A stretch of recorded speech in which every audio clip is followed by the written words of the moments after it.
अब नारद जी बता रहे हैं कि जब हम पृथ्वी लोक पर गए तो वहां पर कलयुग ने सभी की बुद्धि को बिगाड़ दिया है, खराब कर दिया है। यानी कोई सच बोलना ही नहीं चाहता, झूठ बोलते रहते हैं, पाप आचरण करते रहते हैं। और जो बड़े बूढ़ों का सम्मान है ना वो खत्म हो गया है। बड़े बूढ़ों का सम्मान नहीं करते हैं, बड़े बूढ़ों की बात नहीं सुनते हैं। क्या कहते हैं कि नया जमाना है, तुम पुराने जमाने के हो, तुम क्या जानते हो। धीरे धीरे बड़े बूढ़ों की बात नहीं सुनी जा रही है। इधर बताया है कि बड़े बूढ़ों का सम्मान करना चाहिए। एक छोटी सी कथा आती है कि एक बार लड़के वाले को देखने वाले आए और जब देखने वाले आए देखा, सारी चीज समझ में आ गई। तो लड़की वालों ने एक शर्त रखी कि जब शादी हो तो बारात में कोई बड़ा बूढ़ा नहीं आना चाहिए, बुजुर्ग व्यक्ति नहीं आना चाहिए। नवयुवक मन में विचार करने लगे, अच्छा है बुजुर्ग नहीं जाएंगे, कोई टोकने वाला नहीं रहेगा, हम मौज मस्ती से जाएंगे। अब शादी की जो तारीख है वो नजदीक आई।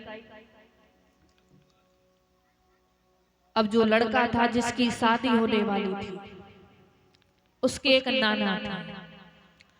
अब नाना कहते हैं कि कोई बुजुर्ग नहीं जा रहा, ठीक है, लेकिन मैं तो शादी में जरूर जाऊंगा,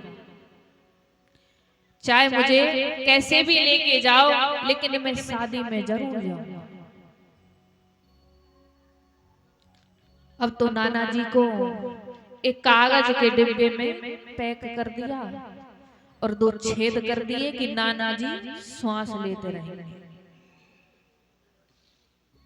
अब शादी में पहुंच गए,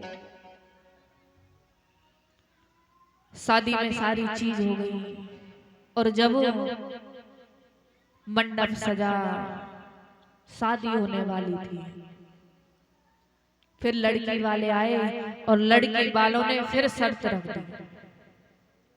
और शर्त क्या रखी कि हमारे गांव में एक नदी बहती है और नदी में जल बहता है, यानी उस जल के स्थान पर दुग्ध बहना चाहिए, यानी दूध बहना चाहिए। बाराती मन में विचार करने लगे, ऐसा तो असंभव है, चलो बारात को लौटाए ले जाते हैं। धीरे धीरे ये खबर नाना जी तक पहुंच गई। अब नाना जी ने सभी को बुलाया कि क्या हुआ कि लड़की वालों ने शर्त रखी है कि उनके गांव में एक नदी बहती है, नदी में जल की धारा बहती है, उस जल के स्थान पर दुग्ध की धारा बहनी चाहिए। अब तो नाना जी ने बताया कि तुम जाओ और लड़की वालों से कहो कि इस नदी में जो पानी है ना, इसको इस नदी से निकाल लें और हम दुग्ध की धारा यानी दूध की धारा बहा देंगे, इस नदी में दूध ही दूध हो जाएगा। अब सभी लोग जाते हैं, लड़की वालों को अपनी बात बताते हैं। लड़की वाले तुरंत समझ जाते हैं कि कोई बारात में बड़ा बूढ़ा जरूर आया है, बुजुर्ग व्यक्ति जरूर आया है,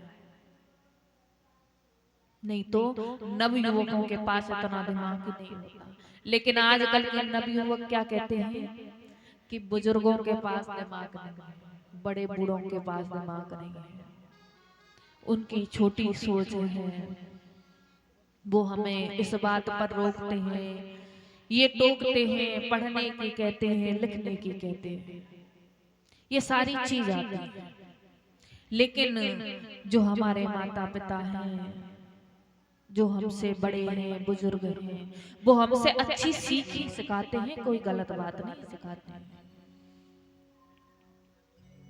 इधर नारद जी सुंदर पांडाल सजाते हैं, धर्म का प्रचार प्रसार करते हैं,